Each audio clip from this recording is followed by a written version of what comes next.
Hi everyone, this is Jewel Bakewell with New Orleans Home Search Podcast. I'm so happy to be back.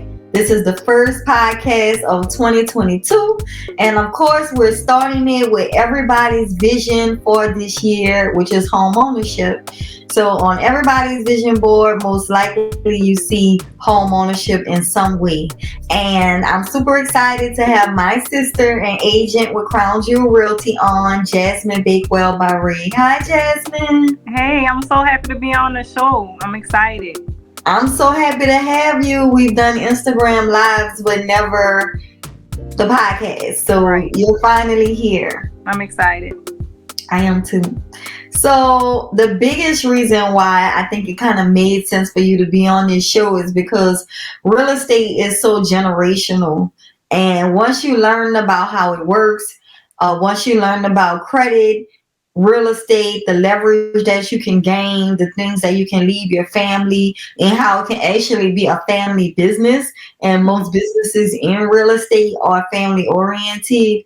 Then you get the big picture of why you want to bring in other family members and play off each other's strengths to create generational wealth for all of us. Absolutely. I totally agree. So, I know we're talking about first time homeowners. You want to talk about our event and also more about you and what it is you do with your clients. Yeah, I start off with more about me. So, like you said, I've been a real estate agent, a realtor for 4 years now. I started when you opened up the company, so it goes back to you speaking about family, business, and generational wealth. So I did start once you opened up the company, and I've been with you since. I specialize in the New Orleans and the North Shore area, but I'll go all across Louisiana. I'm licensed all across Louisiana. I pride myself in going above and beyond for my clients. I always do. I love my clients. And recently, last month, just a little FYI, I helped one of my clients close on a property that appraised for more than $100,000 in equity. So it kind of points back to why real estate is one of the quickest ways to build generational wealth. It really is. And I look at my clients that bought properties last year, just last year compared to this year. You know, the property values have increased dramatically, and we don't have inventory here unlike other places. So I'm sure the house values are going to stay steady or if not go continue to rise. Right, right. And a lot of people have contacted me about their home ownership goals for this year. And I know everybody's excited because it's the beginning of the year, which brings me to our home buyer seminar that we have on the 29th of this month. It's from 3:30 to 6 p.m. at Botanical NOLA. The link is in both of our bios, I believe. Do you have it in your bio? Yes, I have it in my bio on Instagram. It's on my links on Facebook. So make sure y'all RSVP. Botanical Nolas has really good smoothies. They're all natural. They have everything in them that you need during this time in the pandemic. So was thinking kind of beginning of the year, you're wanting to start the year with a fresh start. You want to eat fresh, drink fresh. Everybody's in the gym now, working out. Right. So we want to talk to you about taking care of your business, right? Right, right. So it's not the funnest thing to do, right? Handling your credit, calling creditors, gathering documents from years ago, all those things aren't the funnest things to do, but they're all necessary to reach our goal. And once we do reach our goal, it's golden from there. So Right. It feels so good. It's like one of those things that you procrastinate with so much. You keep putting it to the side over and over and over again. But then once you finally do it, you feel so accomplished. And that's one of my primary goals. I love helping my buyers and my sellers. And when they leave that closing table and they feel so accomplished and they feel so good about themselves, it makes me feel good about myself as well. It makes me feel good that I was a part of helping them accomplish that goal. It does. It does. And then I create this self competition like let me see how much more money I can make you, like, or I helped you Absolutely. buy this house. Now it's time to sell it. Let's see, what I can do for you now. And bringing in that family as well. Like I help you Hmm. now. You have a sibling. You have your parents and other relatives. Let me help them as well, so that it can be a family thing and not you alone. Yes, and I help whole families. Right. Everybody in the family called me, and a lot of families. We help our own family. Hmm. So it's definitely something that it needs to be spread out amongst us, and it needs to be shared, this information. And on the podcast, I always mention the elderly and how we need to just take pride in what they have. And, if your grandmother, your grandfather, somebody in your family owns a home, and the older you get, the harder it is to maintain that home. So if you're a family member and you can help them out and help that home to stay in the family, then do all you can to make sure that happens, especially if you're in the area like the 7th Ward, Treme, even the 9th Ward, St. Rock area. Those are areas that are increasing dramatically in sales prices, and just maintaining those homes and keeping them in the family is a good thing And to do. So somebody in the family needs to be in a position to purchase a home if and when yes. that time comes for your And family. I'm so happy that you mentioned that, because that's an important point. A lot of times we look at grandma's house and we think that is grandma's house, when actually a lot of times it's not grandma's house. When you look at the paperwork, it's not grandma's house. So it's good to bring that to people's attention right now, so that they can Mhm. have it on their mind to kind of look into the homes that are in the family right now. Who really owns them? Right. Who owns them? Are the taxes up to date and current? You know, Exactly. you want to make sure somebody's not going to come in and pay the taxes, and now you have an extra lien on top of whatever else needs to be paid to put the title on the property. So those are all things that, like I said, aren't the funniest. They're not the sexiest things to do, but they're necessary in order to provide for our families, in order to make sure that our kids have something left behind and have a part of our city. Yes. Yes, exactly. We are that generation, I guess I would call it the Katrina generation. When Katrina came, I was 15. So I'm in that generation where it's like we really need to step up and figure out who owns what, and really take control of some things and not just complain. Yeah, that's a good point, because your generation is the generation before the babies that are out here being wild in the street. It's our kids. So It's a lot of our kids, it's a honestly. lot of your generation's kids, yes, Thank you. that are doing. Thank you for admitting that. Thank you for Oh, live. reiterating that. Yeah, it's your chair.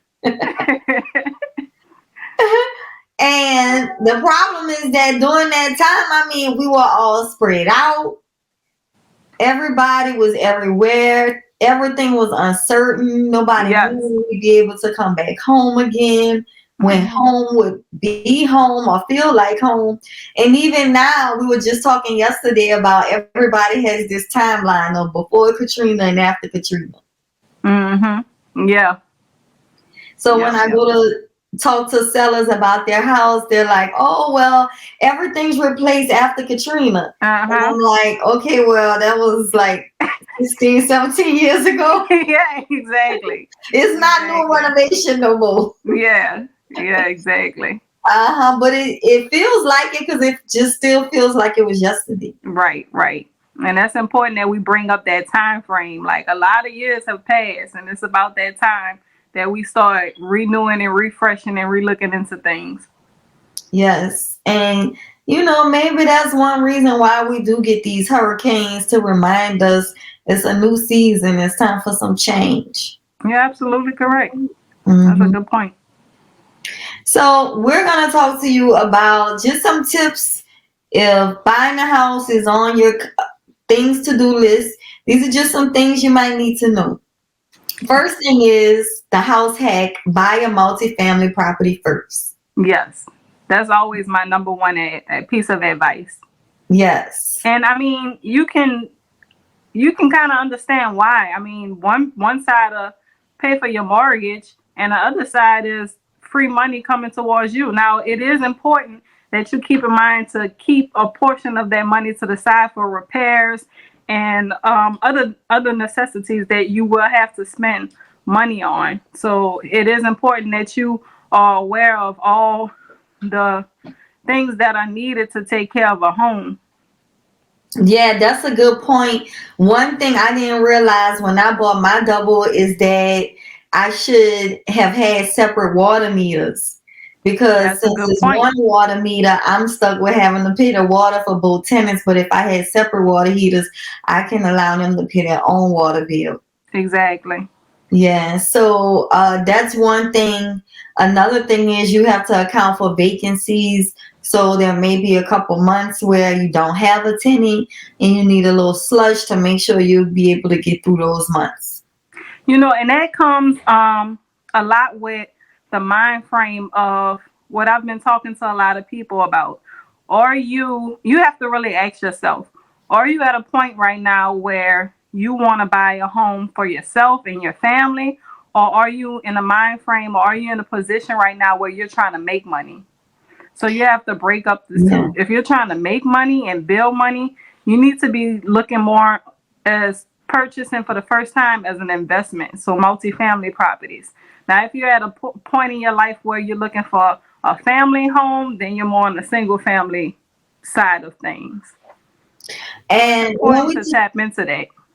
It is, and the biggest thing I found is that when you purchase the multifamily home, the lender includes the income that you'll be receiving from the other side and adds that onto your salary. So if you make $100,000 a year, and your tenant pays $1,000 already a year, I mean a month. So that's Mhm. 12,000 for the year. The lender will put as if you made 112,000 instead of 100,000. So Yes. that extra 12,000 could bring you into another income bracket, another sales point bracket, where maybe you weren't able to qualify for a house that suited your needs for you to live on one side at the 100,000, but now that we're including this additional income and rents, this house, does have a side that you be feel comfortable with living in. And I Right. feel like that's the biggest challenge. It's not really suitable. It's a renter's unit. It doesn't look nice. Doesn't have all those aesthetics that I like to have. But those are all things that you can add into the property over Exactly. time. And you Exactly. really have to see the big picture about it all. Right. You can go into a home and replace cabinets and islands and make it your own. And that's what I have to give up to your generation too, Jasmine, because you will go on Instagram and you will go on Pinterest and YouTube and figure out a way to make something into a masterpiece. Those And tools are so beneficial. It's like a yes, Google. it Anytime I'm really looking for is. something, I'm going to Instagram and going to the hashtag to see what other people have done. Right. And Uh-huh. you'd be amazed, just simple little things that you can do on your own at home to refresh, like simple paint. That'll add so Paint much can value to the home. It does, and paint can change your whole look. Just doing that simple step. Clean it, a deep clean. Yes. I've seen properties, they were in bad shape, and I hired a cleaning company to come in and just a good bleach, a good clean really change the landscape, change the smell, change the whole energy of the space. And a good pressure washing to the outside of a home will brighten it up. It's like brushing your teeth after you haven't brushed it in 2 weeks. Oh wow! That's how I look at pressure Oh, washing a house. Like you gotta pressure wash it sometimes. pressure wash them teeth. Yeah, a good pressure washing will do miracles. Yes, that's a huge point. Uh-huh. So there's always things that you can do to a property, and don't count a property out. Also, pass by it. or Google Maps it. There's been times when on MLS the listing agent may not have had professional photos done, and the photos might be a little shabby. But we took a chance and go out and see it, and we're like, "Oh wow, this is nice. The pictures don't Right. look like it." You I know, don't and know there if I, are I times don't when know, that happens. I don't know if you remember this, but before I even got my license and you were a realtor, I remember telling you that the front door of a house speaks so loud. Like you can change the whole look of a house just by changing the front door. You can. Mhm. Like for some reason, I love those red doors. It could be a dirty red door, but I it's like yellow red. And I doors. like it. I like yellow. You like yellow. I like yellow. I like the red doors. You do. Yes. The yellow red doors remind me of like that fall weather up north. Oh yes. That's what it reminds me Colonial of. style houses. Uh-huh. Yeah. These are just some examples of some things that you can do. Have a little vision, have a little insight. Don't turn your nose up too quick at something because it could be a potential gem. Right. And that's where the huge leverages are made, because now on the flip side, you will sell possibly in the next 3 to 5 years. Well, when and if you decide to sell, the equity you'll build, you can take that money, use it towards a single family property, use it towards another investment property. You can leverage the equity on the property and use it towards maybe a business loan for a business that you have, or if you want a location for a business, that'll give you the opportunity to have an asset and collateral for funds if you want to take your business to the next level. So it definitely opens up the door, not only just in where you lay your head, but also where you plan to go in the future. Yeah, I totally agree. The Well, second point I wanted to bring up was the amount that you're approved for may not be the amount that you want to spend every month on your mortgage. So that's the second thing that I wanted to bring up that's very important.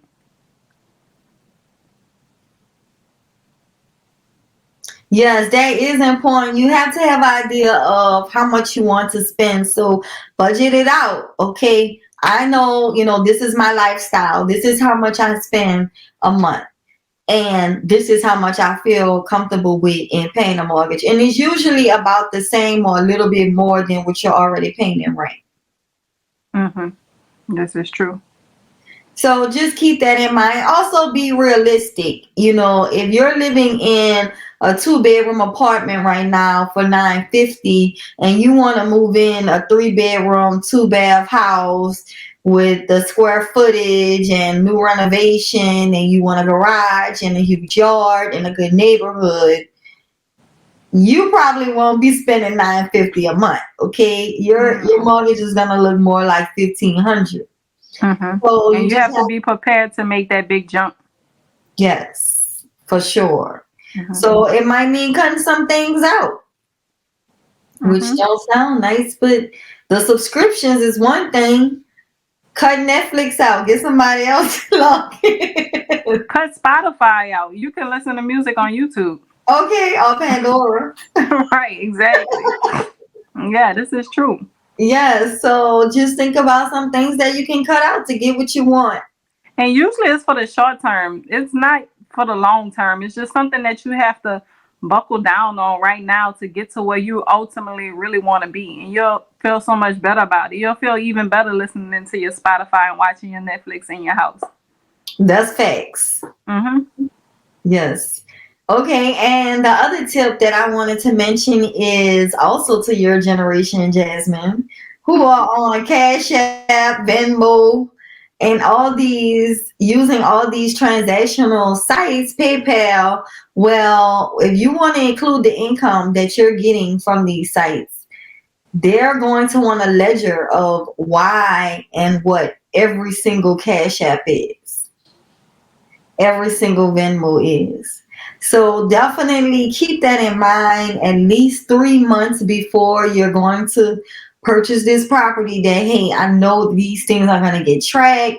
Let me not over exceed in cash apps. Let me not buy everybody lunch and then have them app me the money back. Because Yeah, then I know that I'll have the leisure for each and every person that cash app me the money back. yeah, that's a fantastic point.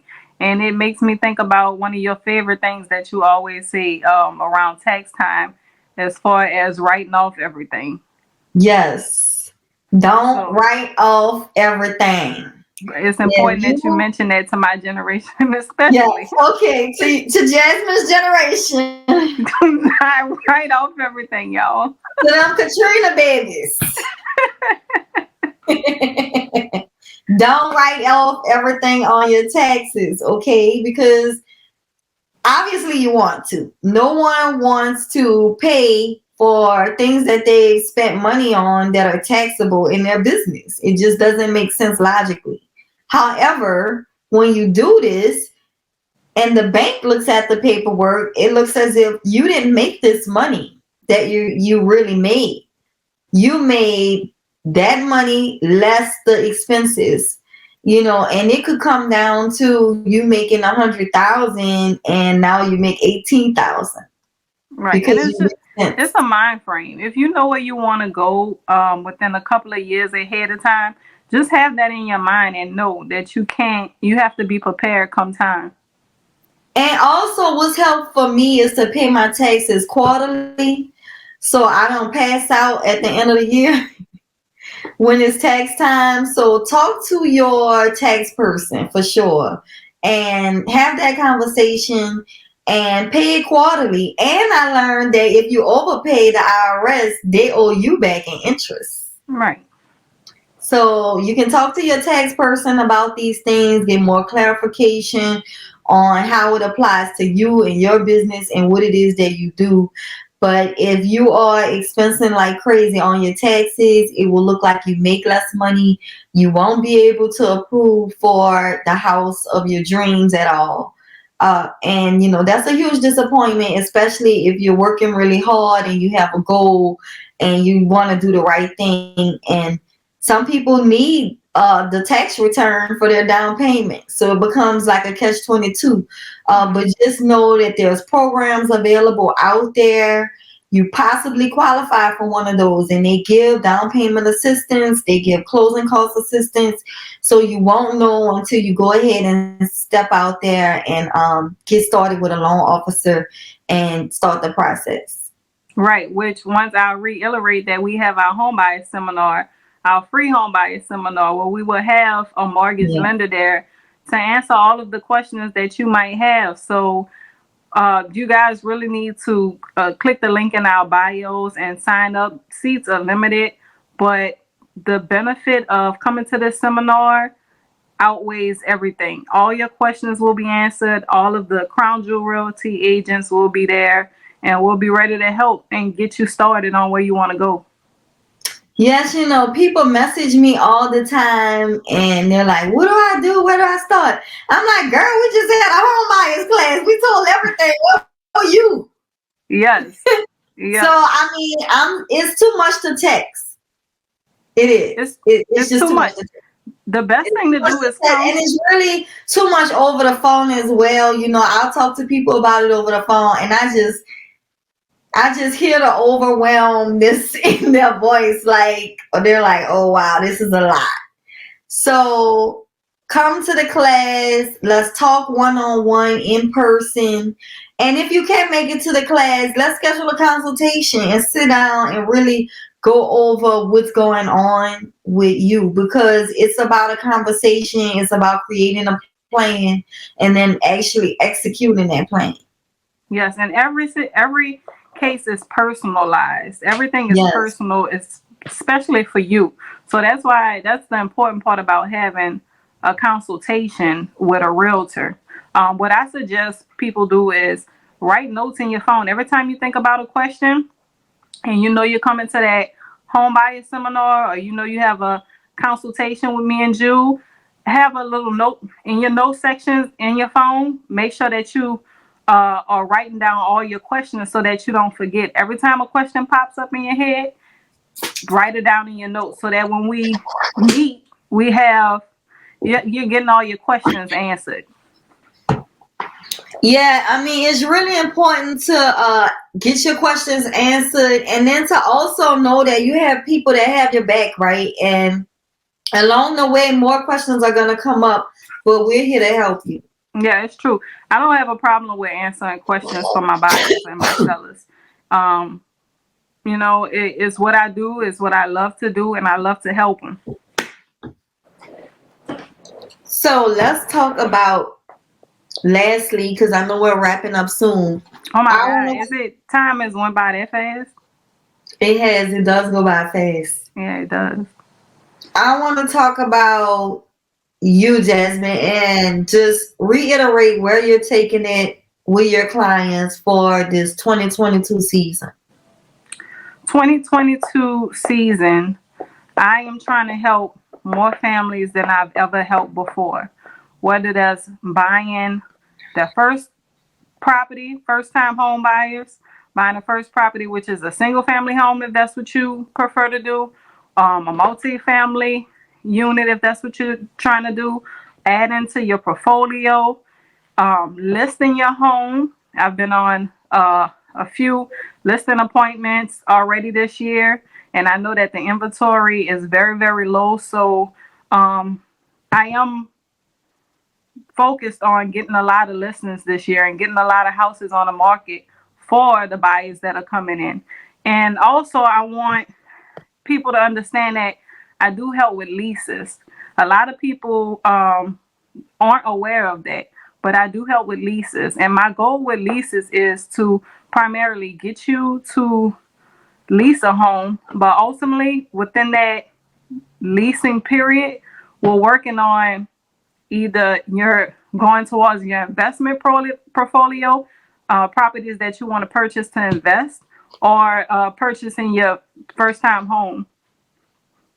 So I do want Yes, and to. that's a big thing, and I tell agents all the time. My first year, I worked tons of leases, and everybody came back and said, "Hey, Joel, I'm ready to buy." Right. And I helped a And lot of them buy multifamily. That's Now they're buying single families because they're using the income from the multifamily to add to their income, and now they can approve for more with their single family home. So now they're able to buy the single family home that they really want, because they took that initial sacrifice, that initial step with getting a double on the first go round. right. And that's my primary focus with people who come to me to lease a property. My focus is to get them in a property, and while we're in that leasing period, is to get them situated so that they can begin purchasing properties. Yes. Well, thank you guys for tuning in. If you want to hear more information from Jasmine or myself, make sure you click the link in our bios for the homeowners event, schedule a consultation, Crown Jewel Realty, NOLA.com, also NOLA Brokers, my Instagram, Jewel Bakewell on Facebook. And you can also follow Crown Jewel Realty on all social media outlets. Thank you guys, and we'll see you next time on New Orleans Home Search Podcast. Only on UrbanSmartNetwork.com.